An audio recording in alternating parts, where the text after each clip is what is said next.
Por que que eles têm tanta autoridade? Vamos dar um jeito de derrubá-los, vamos dar um jeito de atrapalhá-los, vamos dar um jeito de tirá-los para que a gente possa ocupar o lugar deles. Então, combinaram e foram até o rei Nabucodonosor e disseram: olha, aqueles 3 jovens lá que são hebreus, né, que são judeus, eles não se dobraram. Além de não adorarem os deuses daqui, da terra, eles não se dobraram diante da sua imagem.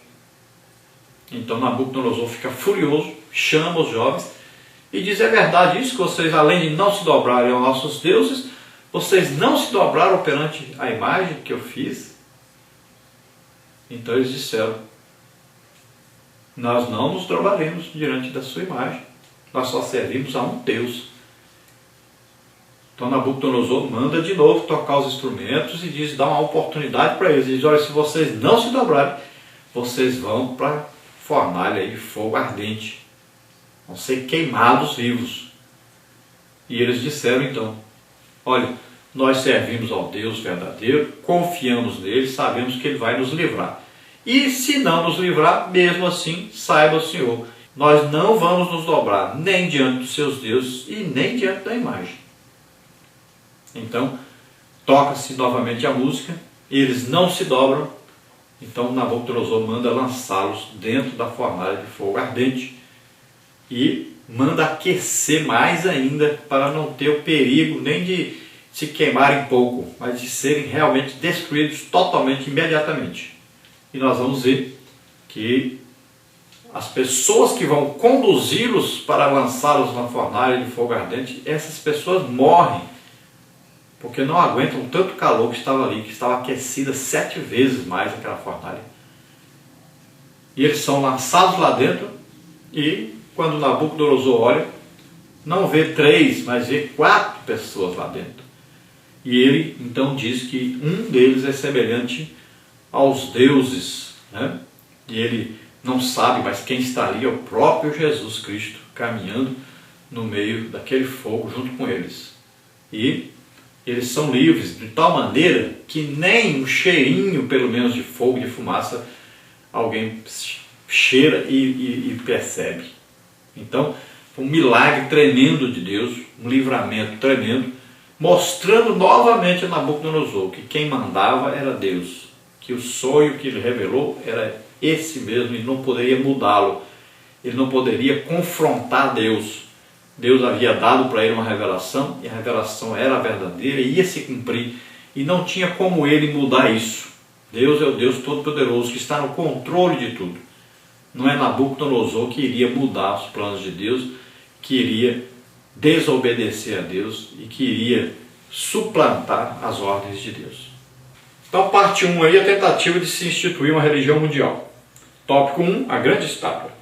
Embriagado pelo poder e pelo fulgor da sua própria glória, o rei caldeu chegou ao ápice da presunção, não se contentando em ser apenas a cabeça de ouro da grande estátua do seu primeiro sonho. Nabucodonosor perdeu o bom senso e construiu uma enorme estátua de ouro maciço. Também ordenou que os representantes das nações súditos seus se ajoelhassem e adorassem a estátua que o representava. A grande estátua de Nabucodonosor remete-nos a uma outra estátua que será erguida pelo último império mundial gentílico, profetizado como o reino do anticristo, que aparecerá no tempo do fim, como está em Apocalipse 13, 14 e 15. Então Nabucodonosor, aí já como um imperador tão famoso, tão grande, um governo tão grande e tão majestoso, ele se acreditou agora como um Deus, como alguém que não poderia ser derrotado, não podia ser suplantado por ninguém. E ele foi capaz de desafiar até o próprio Deus, o Deus de Daniel, que antes ele reconheceu, mas que agora ele, com o passar do tempo, ele achou que poderia agora desafiá-lo. Ele achou que poderia agora construir uma imagem toda de ouro e desmentindo a visão de Daniel, desmentindo então a visão que Deus lhe deu, querendo então dizer que o seu reinado não teria fim. E ele então, quando faz isso, ele está desafiando Deus. E Deus vai dar-lhe a resposta através de 3 jovens que estavam ali, que eram fiéis a Deus. E como essa estátua foi feita exatamente para confrontar a Deus, para mudar uma revelação de Deus, essa estátua, essa imagem, ela nos leva a pensar exatamente na época do anticristo, quando ele vai mandar fazer uma imagem de si próprio e vai colocar dentro do templo em Jerusalém. Então veja só que só aí os judeus vão perceber que ele não é o Cristo, que ele não é o Messias. Então veja bem que nessa época o anticristo estará governando e estará enganando as nações, enganando o próprio Israel, e fará uma imagem para ser adorado. Porque o líder, ele perde a cabeça, o poder toma conta dele, e ele se acha tão grande que ele é capaz até de desafiar Deus, achando que ele é que vai fazer agora o que quiser, falar o que quiser, agir do jeito que quiser, e todos vão ter que aceitar, todos vão ter que se submeter às suas ordens. No tópico 2, a diferença entre as estátuas. É necessário destacar a diferença entre a estátua do capítulo 2 e a do capítulo 3 de Daniel. Enquanto a estátua do capítulo 2 era simbólica e apareceu no sonho de Nabucodonosor, a do capítulo 3 era literal, construída por ordem do rei caldeu. A estátua erigida tinha a forma de um obelisco que revelava, segundo se supõe, a intenção vaidosa de Nabucodonosor em autodeificar-se. Então veja bem, a primeira imagem é a imagem que Daniel viu, era o sonho de Nabucodonosor. Então o sonho era uma estátua então, que era de uma visão que Nabucodonosor tinha tido. Aí agora, Daniel que interpretou, Nabucodonosor sonhou com aquela imagem, não era uma imagem feita, não era uma imagem real, era um sonho. Então Deus deu a revelação a Daniel, e a imagem tinha a cabeça de ouro, mas o restante era de outros materiais. Terminava com os pés de barro e ferro. Então era uma estátua grande, significando vários impérios, mas era muito frágil, porque os pés é que sustenta o corpo, né? E os pés eram de ferro e barro. E veio uma pedra, que não foi cortada por auxílio de mãos, né? Que é o reinado de Jesus Cristo, que veio e bateu nos pés da estátua, derrubou tudo. Então desmanchou tudo.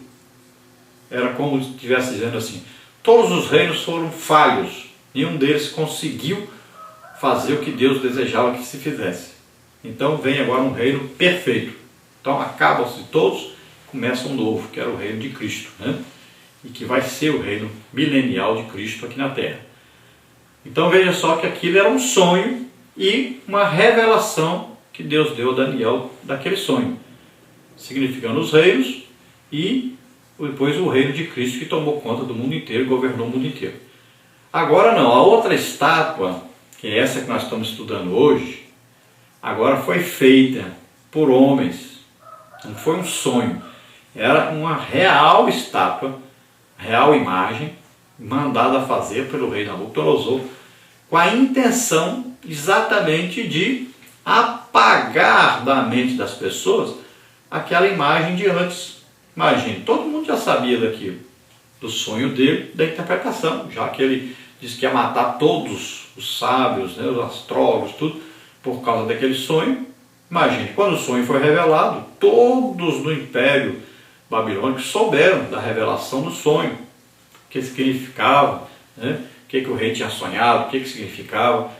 Imagine, já estavam quase no fim do reinado de Nabucodonosor, já estava um reinado enfraquecido.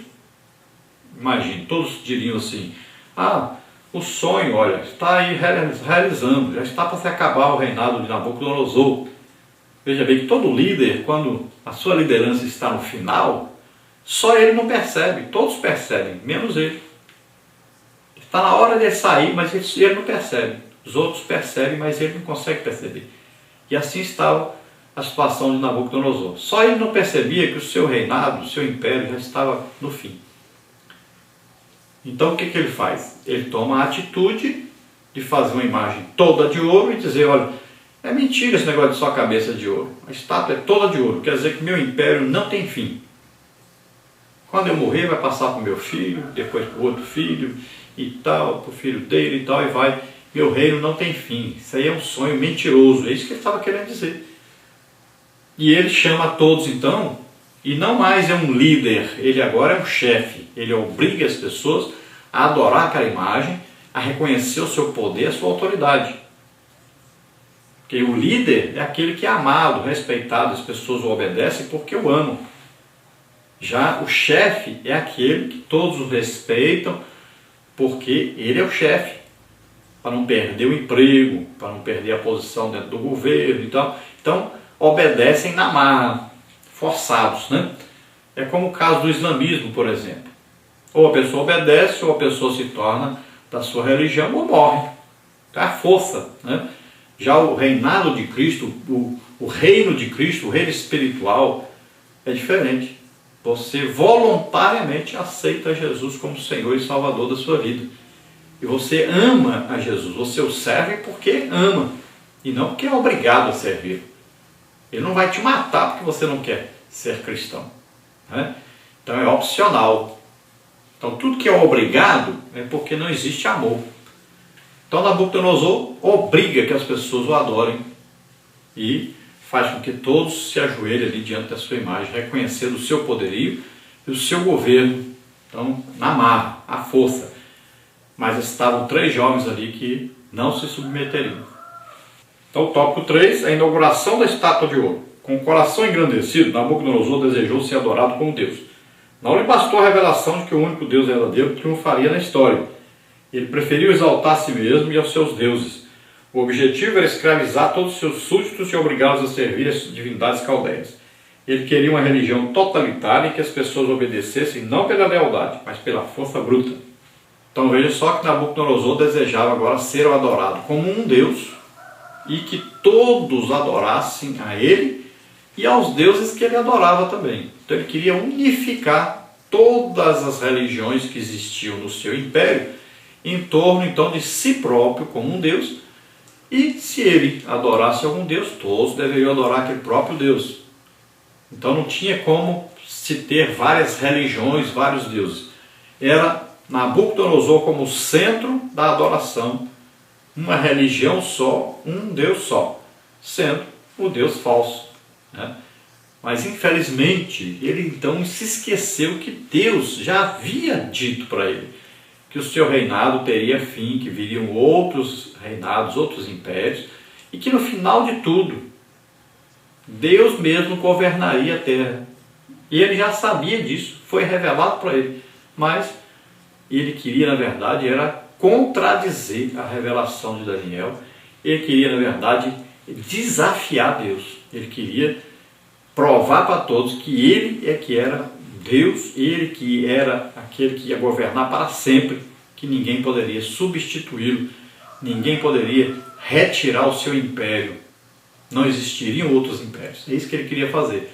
E ele então forçou a todos a reconhecer isso, a aceitar isso.